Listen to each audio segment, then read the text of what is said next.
Students English question bank के solution की series में एक बार फिर से आपका बहुत बहुत स्वागत है। तो स्टूडेंट्स आज के इस वीडियो में हम समझेंगे डूएस डायरेक्टेड। तो वीडियो को पूरा ज़रूर देखिएगा क्योंकि आज की वीडियो रियली बहुत ही ज़्यादा इंपॉर्टेंट होने वाली है। और ये जो वीडियो है ये डिमांडिंग वीडियो है। आप लोग की डिमांड्स पर, आप लोग की कमेंट्स पर मैं ये वीडियो लेकर आ रहा हूँ जिसमें आज हम डूएस डायरेक्टेड को समझेंगे डिटेल में। तो वीडियो में अंत तक बने रहिएगा। चलिए वीडियो को शुरू करते हैं।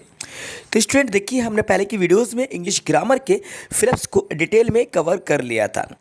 अब हम आ गए हैं डूएस डायरेक्टेड पर और इसके आज हम सोल्व करते हैं क्लॉजेस। जी हाँ, तो देखिए क्लॉजेस, इसमें हमसे कहा जा रहा है, पहले क्वेश्चन को रीड कर लीजिए। Combine the following pairs of sentences to make a compound sentence using one of the conjunctions given in the bracket.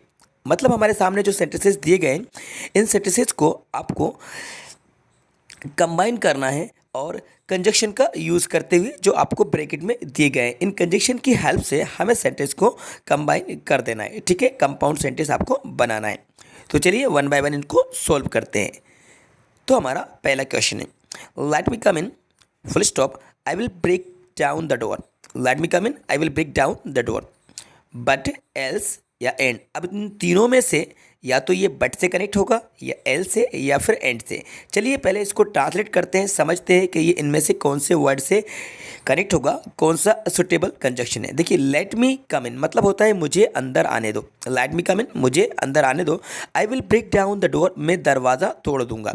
अब देखिए बट का मतलब होता है किंतु, ठीक है, और एल्स जो है, एल्स का मतलब होता है अन्यथा, वरना या नहीं तो ये जो एल्स है, एल्स का मतलब होता है अन्यथा। पहले आप मीनिंग समझ लीजिए, अन्यथा या एल्स का मतलब निकलता है वरना, और एल्स का एक और मीनिंग निकलता है नहीं तो।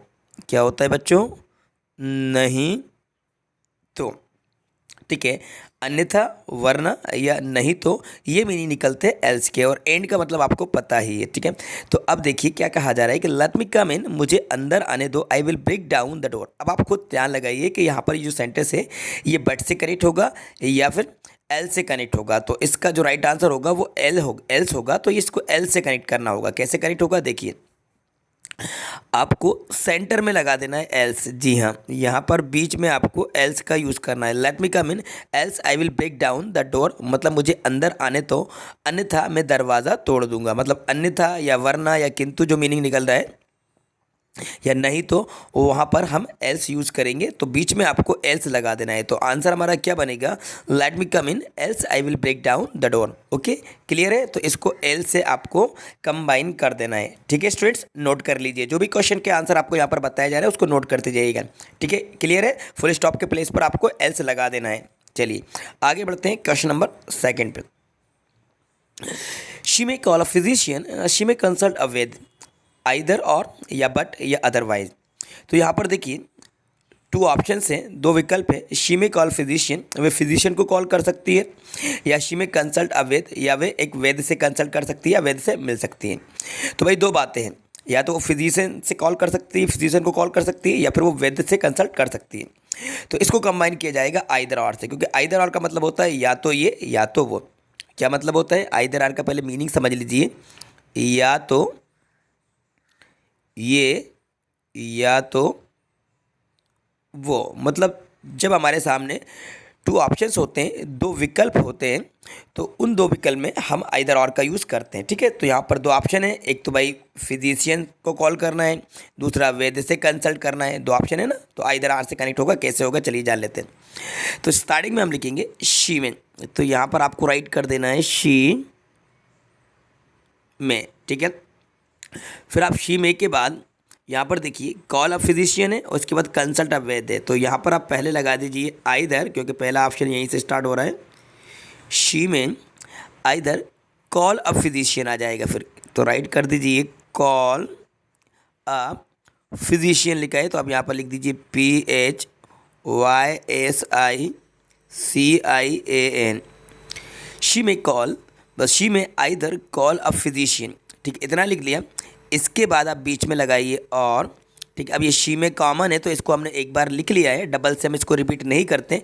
शी में और शी में दोनों कॉमन थे तो इसको एक बार हमने यूज़ कर लिया क्योंकि सब्जेक्ट यहाँ पर एक ही है। तो अब और के बाद कंसल्ट अ वेद, तो यहाँ पर राइट कर दीजिए कंसल्ट आ वैद्य है, तो यहाँ पर आप लिख दीजिए VAIDYA। ठीक है, अब इसको रीड करते हैं। शी में आइदर कॉल अ फिजिशियन और कंसल्ट अ वैद्य। वे या तो फिजिशियन को कॉल कर सकती है या फिर वैद्य को दिखा सकती है। ठीक है, तो यहाँ पर हमने पहले लगाया शी में के बाद आइदर, और इसके बाद कॉल अ फिजिशियन के बाद हमने लगाया और, तो इस तरह से इसको कंबाइन हमने कर दिया है आइदर और से। ओके, इसको भी आप नोट कर लीजिएगा। क्लियर है स्टूडेंट्स? चलिए आगे बढ़ते हैं हम क्वेश्चन नंबर 3 की तरफ। You can gate stamps today, the post office is close and still या सो। तो यहाँ पर देखिए एंड मतलब होता है और, आप सभी को पता है, तो और से तो कनेक्ट नहीं होगा एंड से। दूसरा सो मतलब होता है तो, इससे भी कनेक्ट नहीं होगा। ये कनेक्ट होगा आपका स्टिल से। अब पहले स्टिल का मीनिंग समझ लीजिए, स्टिल से कनेक्ट क्यों होगा भाई। स्टिल का मतलब होता है अभी भी। अभी भी मतलब कि कोई काम अभी भी चल रहा है, कोई जो क्रिया है वो अभी तक हो रही है, अभी भी हो रही है, तो हम स्टिल का यूज़ करते हैं। किसका यूज़ करते हैं? स्टिल का यूज़ करते हैं। और स्टिल का यूज़ या तो हेल्पिंग वर्ब के बाद यूज़ होता है स्टिल, या तो हेल्पिंग वर्ब के बाद स्टिल आता है, या फिर स्टिल मेन वर्ब के पहले आता है। स्टिल मेन वर्ब के, तो मेन वर्ब के पहले आएगा, या फिर स्टिल हेल्पिंग वर्ब के बाद आएगा। अगर सेंटेंस में हेल्पिंग वर्ब है तो हेल्पिंग वर्ब के बाद स्टिल आपको लगाना होगा। अगर हेल्पिंग वर्ब नहीं है, जैसे कि प्रेजेंट इंडेफिनिट का सेंटेंस पास्ट इंडेफिनिट सेंटेंस होता है, तो मेन वर्ब के बिफोर लगेगा, मतलब मेन वर्ब के पहले लगेगा स्टिल। ये बात आप नोट कर लीजिए, पॉइंट टू बी नोटेड, कि स्टिल का यूज़ हम हेल्पिंग वर्ब के बाद या फिर मेन वर्ब के पहले करते हैं। अब देखते हैं ये सेंटेंस को कैसे करेक्ट किया जाएगा। देखिए, you can't get stamps today, you can't get stamp today, the post office is still closed. ठीक है, तो मैं यहाँ पर राइट करके आपको बता देता हूँ। तो देखिए, you can't get stamps today, तो पहले आप यही राइट कीजिए, यू कांट गेट, ऐसे stamps today, you can't get stamps today, इतना आपने राइट कर दिया। ठीक, इसके बाद the post office is, the post office is, अब ये हेल्पिंग वर्ब आ गई। हेल्पिंग वर्ब के बाद आपको लगाना है स्टिल, तो स्टिल क्लोज्ड। ठीक है, तो ये यहाँ पर स्टिल हमने लगा दिया है, तो क्या बना, you can't get stamps today, the post office is still close. तो तुम आज स्टाम्प्स नहीं ले सकते हो, you can't get stamps today, आपको आज स्टाम्प्स नहीं मिल सकते हैं। The post office is still closed, तो पोस्ट ऑफिस जो है वो अभी भी क्लोज है, मतलब अभी तक क्लोज्ड है, मतलब कि ये क्रिया पहले भी थी और अभी भी हो रही है, मतलब पहले भी क्लोज था और अभी भी कंटिन्यू पोस्ट ऑफिस क्लोज्ड है। तो यहाँ पर हमने हेल्पिंग वर्ब के बाद और मेन वर्ब के पहले स्टिल को लगा दिया है, इसको भी आप नोट कर लीजिएगा। Clear students? You can get stamps today, the post office is still closed. Okay, चलिए आगे बढ़ते हैं क्वेश्चन नंबर 4 की तरफ। He ran fast, he could not catch the bus, ball है, sorry, he ran fast, he could not catch the ball, वे तेज़ दौड़ा, वे बॉल को नहीं पकड़ पाया। तो अदरवाइज या और या बट, तो जो हमारा 4 नंबर का है, तो 4 नंबर को कनेक्ट करेंगे हम बट से। जी हाँ, बट का मतलब होता है किंतु। देखिए, निगेटिव बात हो रही है, एक तो वो तेज़ दौड़ा और दूसरा उसका नेगेटिव रिजल्ट क्या निकल रहा है कि ही could not catch the ball, way ball को नहीं पकड़ पाया। तो अदरवाइज भी नहीं आएगा और भी नहीं आएगा, ये आएगा बट से। तो आपको करना क्या है, सेंटर में लगा देना है बट, दिया, फुल स्टॉप के प्लेस पर आपको बट गए। ही रेन फास्ट मतलब वे तेज़ दौड़ा, but he could not catch the ball, किंतु वे बॉल को नहीं पकड़ पाया। ठीक है, तो भाई पहला वाला सेंटेंस हमारा पॉजिटिव सेंस रख रहा है और दूसरा वाला हमारा नेगेटिव सेंस रख रहा है, तो ऐसी सिचुएशन में हमें बट का यूज़ करना होता है। तो आप इसको बट से कनेक्ट कर दीजिए, he ran fast but he could not catch the ball. Clear student? Full stop के प्लेस पर बट आ जाएगा।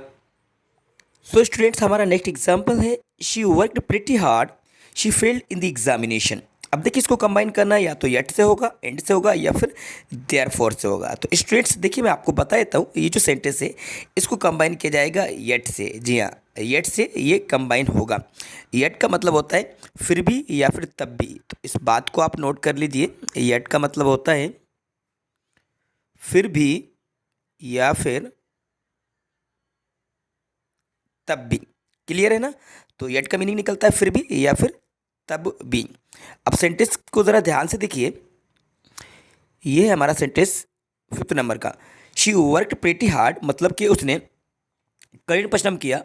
She failed in the examination, वह परीक्षा में फेल हो गई। तो मतलब कि उसने कठिन परिश्रम किया फिर भी और तब भी वह परीक्षा में फेल हो गई। मतलब कि जब उसने कठिन परिश्रम किया था तो उसको एग्जाम में पास होना चाहिए था, लेकिन रिजल्ट यहाँ पर नेगेटिव निकल रहा है कि उसने कठिन परिश्रम किया। She worked pretty hard yet she failed in the examination, तब भी फिर भी वे परीक्षा में फेल हो गई। अब देखो एंड तो नहीं आएगा, और देयरफॉर मतलब होता है इसलिए। भाई ये तो भाई कहीं से सेंस वाली बात नहीं होगी कि देयरफॉर मतलब उसने she worked pretty hard therefore she failed in the examination, उसने कठिन परिश्रम किया इसलिए वो परीक्षा में फेल हो गई। ऐसा नहीं होता है, देयरफॉर नहीं आएगा।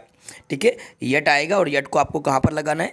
यट को आपको सेंटर में लगा देना है, यहाँ पर फुल स्टॉप के प्लेस पर यट लगेगा। ठीक है, तो सेंटेंस आप कैसे बनाएंगे? She worked pretty hard yet she failed in the examination. Okay, अब इसको आप नोट कर लीजिए, अपनी नोटबुक में नोट करते जाइएगा। स्टूडेंट, जो भी क्वेश्चंस के आंसर आपको यहाँ पर प्रोवाइड कराए जा रहे हैं सभी को आप नोट करते जाइए, क्योंकि आपके एग्जाम में बहुत ज़्यादा हेल्प करने वाले सारे क्वेश्चंस जो हम यहाँ पर सीख रहे हैं। She worked pretty hard yet she failed in the examination. Okay, clear students? चलिए मूव करते हैं नेक्स्ट क्वेश्चन की तरफ, जो कि हमारा 6 नंबर का है। He drinks wine daily, he gambles in the club. अब देखिए, ही ड्रिंक्स वाइन डेली मतलब कि वे रोज़ शराब पीता है, मतलब ड्रिंक करता है। He gambles in the club, वे क्लब में गेम्बल्स खेलता है। गेम्बल मतलब होता है जुआ। ठीक है, गेम्बल मतलब होता है जुआ खेलना, तो यहाँ पर इसको जुआ बोला जाता है। ठीक है, गेम्बल्स। बट एल्स नॉट ओनली या बट आल्सो, तो इसको करेक्ट किया जाएगा not only but also say. मतलब क्योंकि देखिए ये जो बंदा है ये दोनों काम करता है। ही ड्रिंक्स वाइन डेली मतलब कि वे रोज़ शराब पीता है और वो क्लब में जुआ भी खेलता है, तो दोनों काम करता है। और नॉट ओनली बट आल्सो का मतलब यही होता है, केवल यही नहीं बल्कि वे भी। मतलब किसी एक व्यक्ति में दो गुण हो, दो क्वालिटीज़ हो, दो अच्छाइयाँ हो या दो बुराइयाँ भी हो सकती हैं, तो वहाँ पर हम यूज़ करते हैं नॉट ओनली बट आल्सो। मतलब कि किसी पर्सन में दो कार्य कर सकने की क्षमता हो तो वहाँ पर भी नॉट ओनली बट आल्सो का यूज़ किया जाता है। ठीक है, इस बात को आप अच्छे तरीके से समझ लीजिएगा। चलिए इसको कनेक्ट कैसे करेंगे जान लेते हैं। तो 6 नंबर का हमारा एग्जाम्पल है। तो स्टार्टिंग में हम यूज़ करेंगे ही, जो कि कॉमन है, फिर हम लगाएंगे not only he not only. ठीक है, पहले आपको नॉट ओनली यूज़ करना है, इसके बाद आपको लिख देना है ड्रिंक्स, ये इसके बाद ये एस है। ठीक है, ही नॉट ओनली ड्रिंक्स, यहाँ पे एस है लास्ट में। He not only drinks wine daily, यहाँ पर आप लगा दीजिए wine daily. He not only drinks wine daily, इसके बाद आपको देखिए यहाँ पर यूज़ करना है बट आल्सो का, तो यहाँ पर आप लिख दीजिए बट आल्सो। फिर क्या है? Gambles in the club. ठीक है, अब चलिए इसको रीड करते हैं, क्या बना? He not only drinks wine daily but also gambles in the club. अब इसका मतलब क्या निकला? वह केवल ड्रिंक्स ही नहीं करता है रोज़, बल्कि gambles in the club but also way club में जुआ भी खेलता है। ठीक है, तो पहले हमने लगा दिया नॉट ओनली, तो ड्रिंक्स के पहले हमने नॉट ओनली का यूज़ कर लिया, क्योंकि पहला ऑप्शन से ड्रिंक्स वाइन डेली है, तो इस ऑप्शन के पहले हमने यूज़ करा नॉट ओनली। उसके बाद दूसरा ऑप्शन से हमारा गेम्बल्स इन द क्लब, तो यहाँ पर हमने बट आल्सो को पहले लगाया, but also gambles in the club. He को हमने दोबारा नहीं लिखा, ये जो ही है यही को एक बार लिखेंगे, क्योंकि सब्जेक्ट यहाँ पर कॉमन है, एक पर्सन के बारे में बात की जा रही है। एक बार फिर से अच्छे से समझ लीजिए, he not only drinks wine daily, तो ही के जस्ट बाद हमने नॉट ओनली का यूज़ करा, क्योंकि पहला ऑप्शन ये वाला है। ठीक है, इसके बाद हमने बट आल्सो लिखा, फिर लिख दिया गैम्बल्स इन द क्लब, क्योंकि दूसरा ऑप्शन ये था। Clear students? नोट कर लीजिएगा। चलिए आगे बढ़ते हैं क्वेश्चन नंबर 7 नंबर पे। They did not look at him, they did not talk to him, they did not look at him, उन्होंने उसकी तरफ नहीं देखा। They did not talk to him, उन्होंने उससे बात भी नहीं करी। तो देखिए नॉट ओनली बट आल्सो और नाइदर नॉट, तो इन दोनों में से या फिर और से आपको कनेक्ट करना है। तो not only but also say तो कनेक्ट नहीं होगा, क्योंकि सेंटेंस हमारा नेगेटिव है, ये नाइदर नॉट से कनेक्ट होगा। जी हाँ, क्योंकि देखिए दोनों नेगेटिव बातें हैं ना। दे did not look at him, उन्होंने उसकी तरफ नहीं देखा, उन्होंने उससे बात नहीं करी। तो भाई ना तो उन्होंने उसकी तरफ देखा ना ही उससे बात करी, तो अब ना तो मतलब निकल रहा है, तो ये नाइदर नॉर से यूज़ होगा, करेक्ट होगा। नाइदर नॉर, और नाइदर नॉर का मतलब ही होता है ना तो ये और ना तो वो, ठीक है। ये मीनिंग निकलता है नाइदर नॉर का, ना तो ये ना तो वो। तो अब ये सेंटेंस जो है नाइदर नॉर से कनेक्ट होगा, कैसे होगा चलिए जान लेते हैं। तो स्टार्टिंग में हम यूज़ करेंगे सब्जेक्ट दे, इसके बाद आप फ़ौरन लगा दीजिए नाइदर दे नाइदर। अब ये सेंटेंस है डिड नॉट हट जाएगा और लुक हमारा चला जाएगा पास्ट फॉर्म में, ये हो जाएगा looked. They neither looked at him,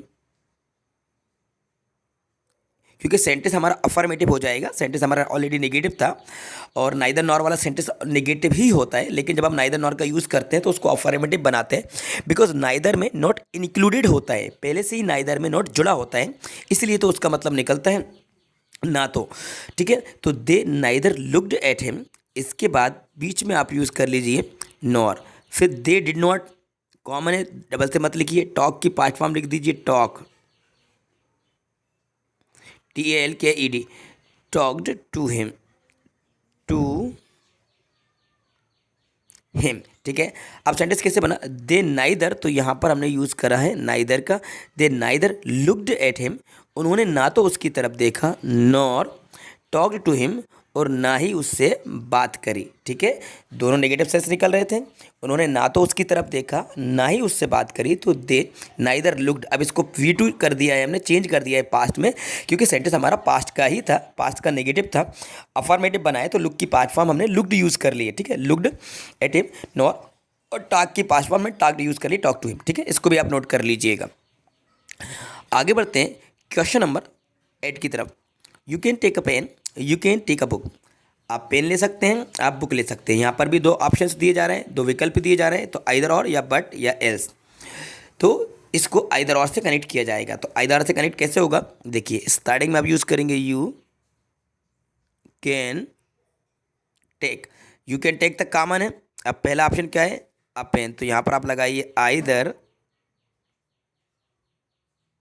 a pen, either a pen, फिर आप लगाइए और, अब यू कैन टेक कॉमन है, तो यहाँ पर आप लिख दीजिए अ बुक। कॉमन सेंटेंसेस को नहीं लिखा जाता है, कॉमन को हटा दिया जाता है, जो भी कॉमन वर्ड्स होते हैं उनको एक बार यूज़ किया जाता है, देखिए। तो you can take either a pen, तो हमने आइदर यहाँ पर यू कैन टेक के बाद यूज़ किया, क्योंकि अ पेन ऑप्शन है और दूसरा अ बुक ऑप्शन है, ठीक है। तो स्टार्टिंग में अ पेन से पहले हमने लगा दिया either, you can take either a pen, उसके बाद हमने लगाया और यू कैन टेक कॉमन एक बार है जो हमने ऑलरेडी यहाँ पर यूज़ कर लिया है, इसलिए अब हमने डायरेक्टली लिख दिया और अ बुक। तुम या तो पेन ले सकते हो या फिर बुक ले सकते हो, तो you can take either a pen or a book. Clear है स्टूडेंट्स, इसको भी आप नोट कर लीजिएगा, ठीक है। चलिए आगे बढ़ते हैं क्वेश्चन नंबर 9 की तरफ।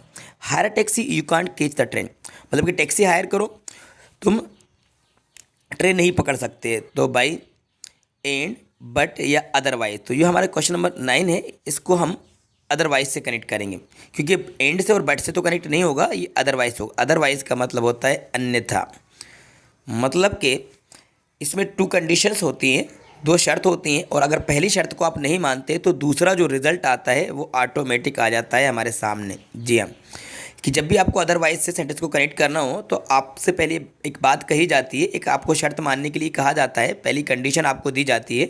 अगर आप उस कंडीशन को नहीं मानते हैं, उस शर्त को आप नहीं मानते हैं, तो दूसरा जो रिजल्ट है वो अपने आप हैपन हो जाता है, घटित हो जाता है।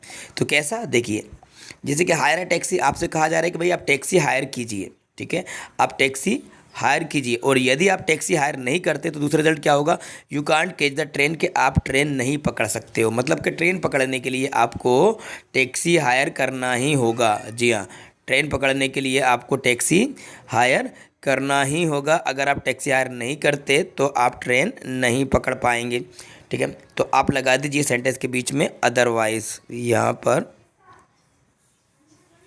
अदरवाइज, ठीक है। तो ये अदरवाइज यहाँ पे लिखा हुआ है, स्पेलिंग आप देख लीजिए, ये आप सेंटेंस के बीच में लगाएंगे फुल स्टॉप के प्लेस पर। हायर टैक्सी, टैक्सी हायर कीजिए, otherwise you can't catch the train, अन्यथा आप ट्रेन नहीं पकड़ सकते। अगर टैक्सी हायर नहीं करोगे तो अदरवाइज से कनेक्ट कर दीजिए। चलिए जल्दी से आ जाते हैं हम 10 नंबर पे। He came late, he was not allowed to enter the hall. भाई ही केम लेट, वे देर से आया, he was not allowed to enter the hall, उसको हॉल में प्रवेश करने के लिए अनुमति नहीं दी गई। रीज़न, भाई लेट आया था।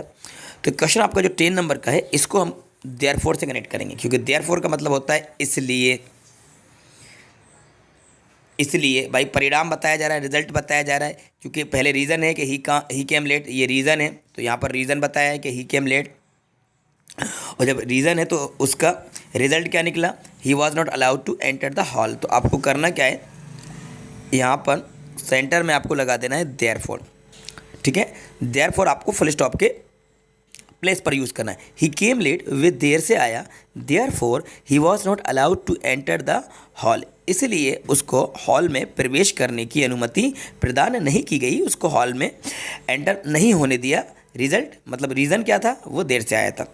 ठीक है, ये और बिकॉज में ये उल्टा हो जाता है, बिकॉज में उल्टा हो जाता है। अगर बिकॉज से कनेक्ट होता तो ये वाला सेंटेंस पहले आ जाता है, he was not allowed to enter the hall, मतलब कि उसको हॉल में एंटर होने की परमिशन नहीं दी गई, बिकॉज ही केम लेट, क्योंकि वो देर से आया। तो बिकॉज में ये अपोजिट हो जाता है। ठीक है, तो अगर ये वाला सेंटेंस पहले आ जाता तो फिर ये बिकॉज से कनेक्ट होता है, लेकिन यहाँ पे ऑप्शन में भी नहीं है बिकॉज, और यहाँ पर पहले रीज़न बताया जा रहा है, दूसरा परिणाम रिजल्ट बाद में बताया जा रहा है, तो देयरफॉर से कनेक्ट करिए। ठीक है, आ जाते हैं हम लास्ट नंबर पर। She wash cloth, she iron they, भाई उसने कपड़े धोए और उन पर आयरन करा, उन पर प्रेस करी। तो ये जो हमारा 11 नंबर का है बहुत ही सिंपल है, तो आप इसको एंड से करेक्ट करिए। बट से नहीं आएगा, बट से तब आता है ये वाला सेंटेंस अगर नेगेटिव हो जाता। She did not iron them, अगर नेगेटिव होता तो यहाँ पे बट से कनेक्ट होता, एल से भी नहीं आएगा। तो आपको लगाना है she washed clothes and iron them. अब शी को डबल से लिखने की ज़रूरत नहीं है, क्योंकि शी कॉमन है, आप लिखना चाहें तो लिख भी सकते हैं, लेकिन एक बार लिखें तो भी आपका सेंटेंस करेक्ट होगा। शी वॉश्ड क्लॉथ्स, उसने कपड़े धोए, एंड आयरन देम, और उन पर प्रेस कर ली, उनको आयरन कर दिया। ठीक है, और शी आयरन देम लिखेंगे तो भी आपका सेंटेंस करेक्ट रहेगा। ठीक है, ओवरऑल इसको कनेक्ट आपको एंड से करना है। तो स्टूडेंट्स आज के इस वीडियो में हमने 1 से लेकर 12 तक, देखिए ये 1 था, और 1 से लेकर 11 तक है, सॉरी 11 तक ये जो क्लॉज थे ड्यूएस डायरेक्टेड थे, इनको डिटेल में समझ लिया है। क्योंकि ये डिमांडिंग वीडियो थी, इसलिए मैं ये वीडियो लेकर आया।